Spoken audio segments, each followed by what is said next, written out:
Bismillahirrahmanirrahim. Allahumma salli wa sallim ala Sayyidina Muhammad wa ala alihi wa sahbihi wa barik wa sallim. Jadi setiap seseorang yang sedang salat itu ketika bangun ataupun ketika turun berpindah dari satu rukun kepada rukun fi'ali yang lain, maka disunatkan untuk mengatakan Allahu Akbar. Baik itu ketika ruku, ketika sujud, dan sebagainya. Namun kenapa ketika seseorang bangkit daripada ruku, itu bukan mengatakan Allahu Akbar? Kenapa? Tapi mereka mengatakan Sami'allahu liman hamidah. Jadi referensi kita yaitu kitab I'anatut Talibin juzuk 1 halaman 180. Tentang kenapa sebab ketika bangun daripada ruku' membaca Sami'allahu liman hamidah, bukan membaca Allahu Akbar. Wassababu fi sunni Sami'allahu liman hamidah anna Shadiqa radhiyallahu anhu ma fatathu salatun khalfa Rasulillahi sallallahu alaihi wasallam qat. Faja'a yauman waqta salatil asri fadhanna annahu fatathu ma'a Rasulillahi sallallahu alaihi wasallam. Faghatamma bizalika wa harwala wa dakhala al-masjid fawajadahu mukabbiran fir ruku'. Jadi sebab sunat kita katakan ketika bangun daripada ruku' itu Sami'allahu liman hamidah, bukan kita katakan Allahu Akbar seperti turun ataupun bangun daripada rukun-rukun yang lain. Jadi ketika itu Abu Bakar As-Siddiq,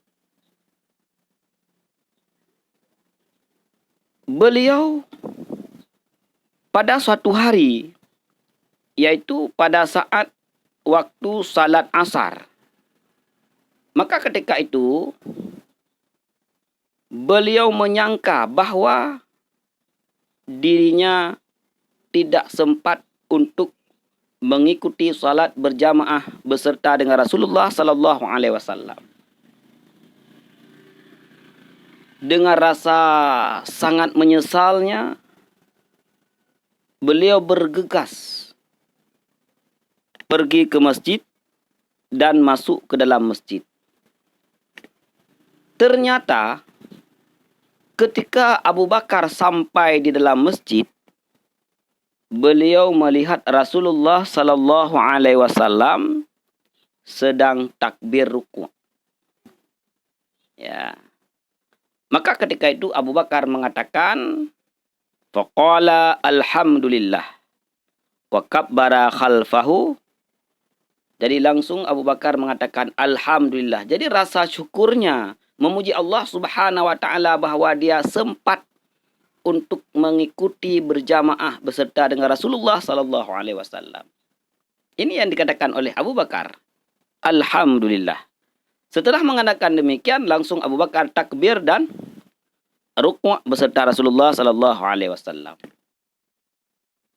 Fanazala Jibril wan Nabiyyu sallallahu alaihi wasallam fir ruku'. Kemudian Jibril turun, datang kepada Rasulullah sallallahu alaihi wasallam pada ketika itu Rasulullah sedang ruku'. Faqala, ya Muhammad, Sami'allahu liman hamidah. Maka Jibril berkata, wahai Muhammad, katakanlah Sami'allahu liman hamidah.